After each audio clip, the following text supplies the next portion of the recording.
ఇస్లాం ప్రకారం దిష్టి తగలకుండా నల్ల తాడు, బొట్టు, నజర్ దోషం దారాలు లేదా ఎలాంటి చిహ్నాలను కట్టుకోవడం అనేది అనుమతించబడదు.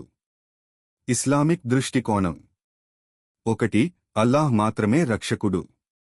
మనకు కాపాడగలిగేది, రక్షించగలిగేది కేవలం అల్లాహ్ మాత్రమే.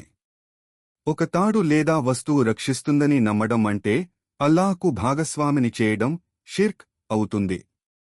ఖురాన్ చెబుతుంది, నిన్ను ఎవరైనా కీడు చేయాలనుకుంటే అల్లాహ్ అనుమతి లేకుండా ఎవ్వరూ చేయలేరు. సూరహ్ యూనుస్ 10, 107వ ఆయత్. 2. హదీస్లో ప్రవక్త హెచ్చరించారు.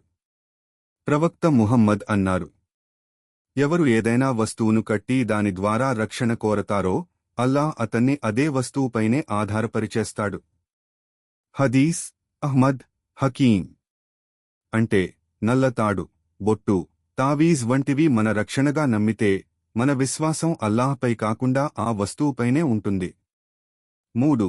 దిష్టి నుండి నిజమైన రక్షణ మార్గం. ఇస్లాం మనకు సూచించింది. సూరహ్ అల్ ఫలక్ మరియు సూరహ్ అన్నాస్ తరచూ చదవాలి. ఆయతుల్ కుర్సీ, దువా, బిస్మిల్లాహిల్లజీ లా యదుర్రు వంటివి పఠించాలి. అల్లాహ్ మీద తవక్కుల్, నమ్మకం ఉంచాలి. ముగింపు. నల్లతాడు లేదా ఏ వస్తువు కూడా దిష్టి ని దూరం చేయలేదు. నిజమైన రక్షణ అల్లాహ్ చేతిలోనే ఉంది.